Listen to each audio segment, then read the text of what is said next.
And the Supreme Court opens its new session with the justices already taking on highly charged cases. One America's Neil McCabe has more from the Supreme Court.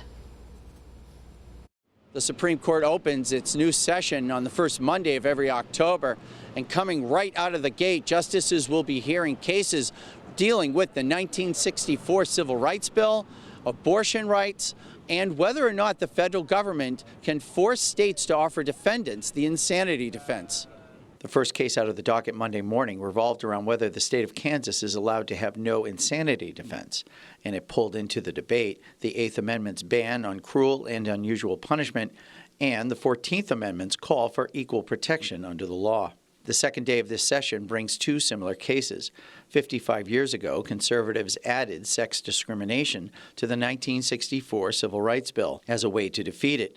But instead, the bill became law, and now the High Court is hearing whether that sex category of the bill, originally meant to be a poison pill, can now be expanded to grant constitutional protections for Americans invoking a privilege based on gender identity and/or same-sex attraction. Later this session, the Supreme Court is also taking up the Louisiana law that requires abortion doctors to have admitting privileges at a hospital. The abortion industry is arguing that this is an undue burden on the right to end a pregnancy. I spoke to Maranatha Covert, a spokeswoman for the pro-life group Bound for Life, about her group's unique protest at the Supreme Court steps, where volunteers stand in front of the High Court with their mouths taped over.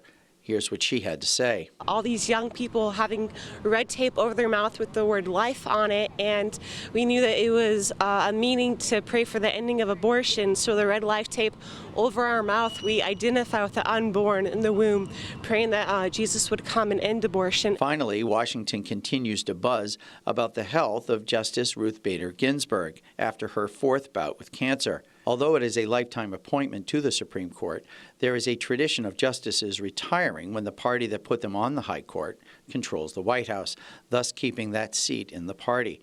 Ruth Bader Ginsburg resisted tremendous Democratic pressure for her to retire and give President Barack Obama another opening on the Supreme Court.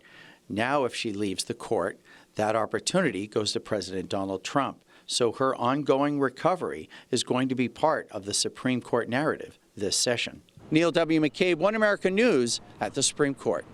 Want to see more videos like this? Click on the link below and subscribe to One America News on YouTube, and call your cable provider and kindly demand that One America News is added to your lineup. Call and subscribe today.